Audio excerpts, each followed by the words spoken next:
శాసనమండలి సభ్యులు ఈరోజు ఎస్సీ ఎస్టీ బలహీన వర్గాలకు సంబంధించిన వాళ్ళు చట్టసభలకు వచ్చిండ్రు అంటే కులగణన చేయడం ద్వారా ఈరోజు వాళ్ళల్లో వచ్చిన చైతన్యాన్ని గమనించే రాజకీయ పార్టీలందరూ కూడా ఎస్సీ ఎస్టీ బలహీన వర్గాలకు అవకాశాన్ని ఇచ్చి చట్టసభలకు వాళ్ళు పంపించారు.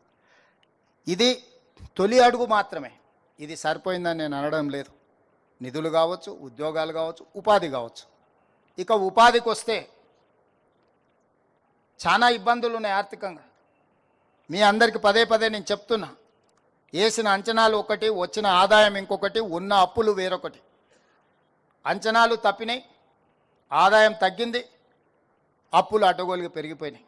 అయినా ధైర్యం ఏం కోల్పోలేదు. వాస్తవాలను ప్రజలకు వివరిస్తున్నాం. మీడియా మిత్రుల సహకారం కోరుకుంటున్నాం. ఎన్ని రోజులు అబద్ధాల పునాదుల మీద ఈ ప్రభుత్వాన్ని నడుపుతాం? అప్పులు భారమై కుంగిపోతున్నప్పుడు, ప్రజలకు ఆర్థిక వెసులుబాటు కలగనప్పుడు ఇంకెంతకాలం అబద్ధాలు చెప్పాలి, చట్టసభలను మభ్యపెట్టాలని నేను అడుగుతున్నా. అందుకే వాస్తవాలను వివరించను, భవిష్యత్ కార్యాచరణ నిర్ణయించుకున్నాం, దుబారా తగ్గించినాం. గతంలో ఎట్లా నడిపినారు, గతంలో వచ్చిన ఏడికి పోయినంటే అవన్నీ బడ్జెట్లో బట్టి విక్రమార్క గారు చెప్తారు. దుబారాను తగ్గిస్తున్నాము. ఈరోజు వసూలు చేయాల్సిన పన్నులను వసూలు చేయకుండా వదిలేసినారు. ఒక్క ఇసుక గురించే నేను చెప్పదలుచుకున్నా. 14 నెలలు పట్టించుకోలే ఇసుక గురించి. పాత ప్రభుత్వం చేసిన విధాలనే కొనసాగించినాం. అప్పుడు ప్రతిరోజు 1,25,00,000 నుంచి 1,50,00,000 ఆదాయం వచ్చేది ప్రతిరోజుకు. ఒకసారి కొంచెం అటు ఇటుగా 1,50,00,000 ఆదాయం వచ్చేది. ఒక నెల రోజుల నుంచి నేను గమనించి ఈ ఇసుక మాఫియాకు ఎక్కడనో ఒక దగ్గర వాత పెట్టాల్సింది అని ఆలోచన చేసి కొంచెం గట్టిగా అధికారుల మీద ఒత్తిడి తీసుకొస్తే ఈరోజు ఇసుక ఆదాయం ప్రతిరోజు 3 నుంచి 3.5 కోట్లకు పెరిగింది. 100% పైగా ఒక్క నెలలోనే ప్రతిరోజు ఆదాయం పెరిగింది.